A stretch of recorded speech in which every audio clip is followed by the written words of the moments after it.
একদিকে Russia Ukraine, অপরদিকে Iran, Israel, যুক্তরাষ্ট্র, ইয়েমেন, লেবানন, ফিলিস্তিন জুড়ে চলছে তৃতীয় বিশ্বযুদ্ধের উত্তেজনা। আর এরই মধ্যে আমাদের হাতে এসেছে গুরুত্বপূর্ণ আপডেট আন্তর্জাতিক সংবাদ। শুরুতেই থাকছে পারমাণবিক বোমা প্রস্তুতির চূড়ান্ত পর্যায়ে ইরান। এ নিয়ে থাকবে বিস্তারিত প্রতিবেদন, তাই সম্পূর্ণ ভিডিও জুড়ে আমাদের সাথেই থাকুন। আরও জানাবো, গাজায় কোনো মানবিক সহায়তা প্রবেশ করতে দেবে না ইসরায়েল। এবারে থাকছে গাজায় ৪৫ দিনের যুদ্ধবিরতির প্রস্তাব ইসরায়েলের। আরও জানাবো, সিরিয়া থেকে ফিরে যাচ্ছে মার্কিন সেনারা। সব শেষে জানিয়ে দিব, যুক্তরাষ্ট্রকে হুমকি ও ব্ল্যাকমেইল বন্ধ করতে বলল চীন।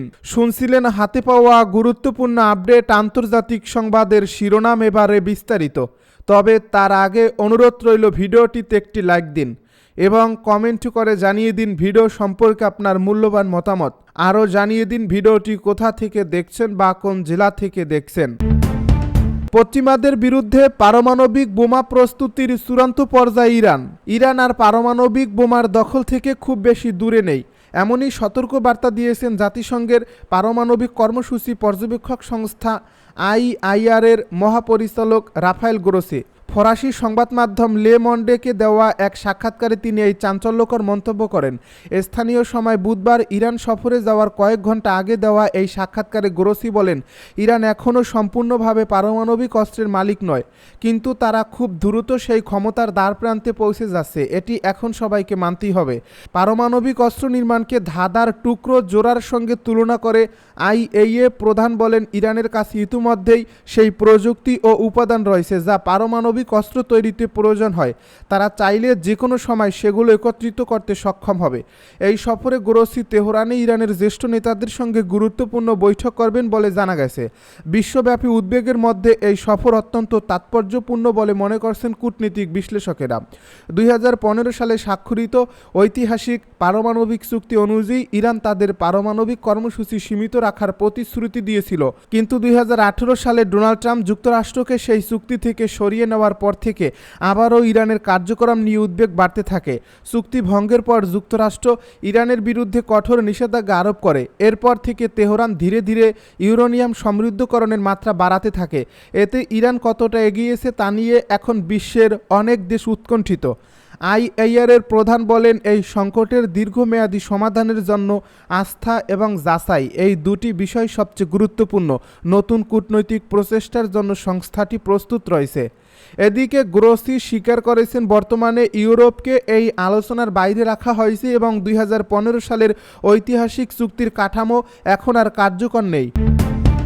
গাজায় কোনো মানবিক সহায়তা প্রবেশ করতে দেবে না ইসরায়েল। যুদ্ধবিধ্বস্ত গাজা উপত্যকায় মানবিক সহায়তা প্রবেশে বাধা প্রদান অব্যাহত থাকবে বলে জানিয়েছেন ইসরায়েলের প্রতিরক্ষা মন্ত্রী কাটস। অবরুদ্ধ উপত্যকাটিতে ফের বিমান ও স্থল হামলার মধ্যেই এমন তথ্য জানালেন তিনি। বুধবার ইসরায়েল জানিয়েছে গাজায় মানবিক সাহায্য প্রবেশে বাধা প্রদান অব্যাহত রাখবে। খবর AFP আল জাজিরার। ইসরায়েল কাটস এক বিবৃতিতে বলেছেন, ইসরায়েলের নীতি স্পষ্ট, কোনো মানবিক সাহায্য গাজায় প্রবেশ করতে দেওয়া হবে না। হামাসকে প্রতিহত করতেই এমন সিদ্ধান্ত নেওয়া হয়েছে। গত 2 মার্চ থেকে গাজায় কোনো ত্রাণ প্রবেশ করতে দিচ্ছে না ইসরায়েল। এতে সেখানে আবার মানবিক সংকট তৈরি হয়েছে। ইসরায়েল কাটস আরও বলেন, বর্তমানে কেউ গাজায় কোনো মানবিক সাহায্য প্রবেশ করতে দেওয়ার পরিকল্পনা করছে না এবং এই ধরনের সাহায্য শুরু করার জন্য কোনো প্রস্তুতিও নেই। এর আগে মঙ্গলবার ইসরায়েলের প্রধানমন্ত্রী বেনিয়ামিন নেতানিয়াহু সহ দেশটির কর্মকর্তারা গাজায় আটক 58 জিম্মিকে মুক্তি দেওয়ার একমাত্র উপায় হিসেবে সামরিক চাপকে উল্লেখ করেছেন। উত্তর গাজায় সেনাদের উদ্দেশ্যে নেতানিয়াহু বলেছেন, হামাস একের পর এক আঘাত ভোগ করতে থাকবে। আমরা জোর দিয়ে বলছি যে তারা আমাদের জিম্মিদের মুক্তি না দিলে আমরা হামাসের উপর আরও কঠোর হব। জাতিসংঘ সোমবার সতর্ক করে জানিয়েছে, 2023 সালের অক্টোবরে যুদ্ধ শুরু হওয়ার পর সবচেয়ে গুরুতর মানবিক সংকটের মুখোমুখি এখন গাজা। জাতিসংঘের মানবাধিকার বিষয়ক সমন্বয়ক অফিস জানিয়েছে, গত 18 মাসের মধ্যে অবরুদ্ধ উপত্যকাটিতে মানবিক পরিস্থিতি এখন সবচেয়ে খারাপ। এক বিবৃতিতে OCHA জানিয়েছে, 1.5 মাস ধরে গাজায় কোনো সরবরাহ পৌঁছায়নি। তাছাড়া চিকিৎসা সরঞ্জাম, জ্বালানি, পানি ও অন্যান্য প্রয়োজনীয় জিনিসপত্রেরও ঘাটতি রয়েছে। গাজার স্বাস্থ্য মন্ত্রণালয়ের তথ্য অনুযায়ী ইসরায়েলি হামলায় এখন পর্যন্ত 51,000 ফিলিস্তিনি নিহত হয়েছেন, আহত হয়েছেন 1,16,343 জন। যদিও গাজার সরকারি মিডিয়া অফিসের তথ্য অনুযায়ী মোট নিহতের সংখ্যা 61,700, কারণ যারা ধ্বংসস্তূপের নিচে চাপা পড়েছে তাদেরও নিহত হিসাবে অন্তর্ভুক্ত করা হয়েছে। সিরিয়া থেকে ফিরে যাচ্ছে মার্কিন সেনারা। সিরিয়া থেকে একের পর এক ফিরে যাচ্ছে মার্কিন সেনারা। আগামী কয়েক সপ্তাহ ও মাসের ভেতর দেশটি থেকে সামরিক উপস্থিতি সীমিত করার পরিকল্পনা করছে যুক্তরাষ্ট্র। মঙ্গলবার বার্তা সংস্থা রয়টার্সের এক প্রতিবেদন এই তথ্য জানানো হয়েছে। মার্কিন দুই কর্মকর্তা জানান যুক্তরাষ্ট্র আগামী কয়েক সপ্তাহ ও মাসের মধ্যে সিরিয়ায় তাদের সামরিক উপস্থিতি সীমিত করার পরিকল্পনা করছে। এই পদক্ষেপের ফলে দেশটিতে মোতায়েন মার্কিন সেনার সংখ্যা প্রায় অর্ধেকে কমে যেতে পারে। বর্তমানে সিরিয়ার উত্তর পূর্বাঞ্চলে ছড়িয়ে থাকা বেশ কয়েকটি ঘাঁটিতে প্রায় 2,000 মার্কিন সেনা মোতায়েন রয়েছে।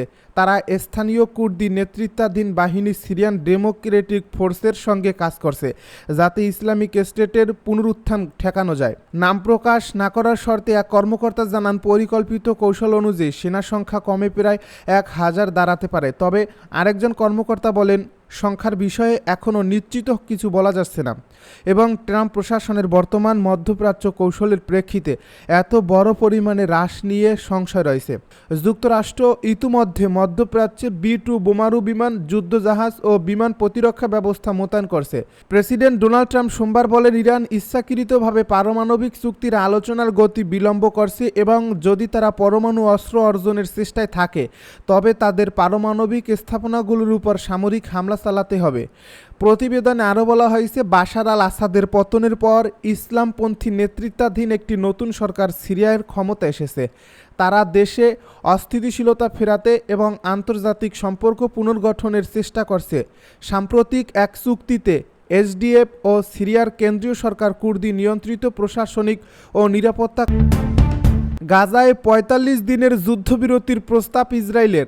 গাজায় 45 দিনের একটি যুদ্ধবিরতির প্রস্তাব দিয়েছে দখলদার ইসরায়েল, যার মাধ্যমে জিম্মিদের মুক্তির পথ তৈরি হবে এবং সম্ভাব্যভাবে যুদ্ধ শেষ করার জন্য পরোক্ষ আলোচনা শুরু হতে পারে বলে মনে করছে দেশটি।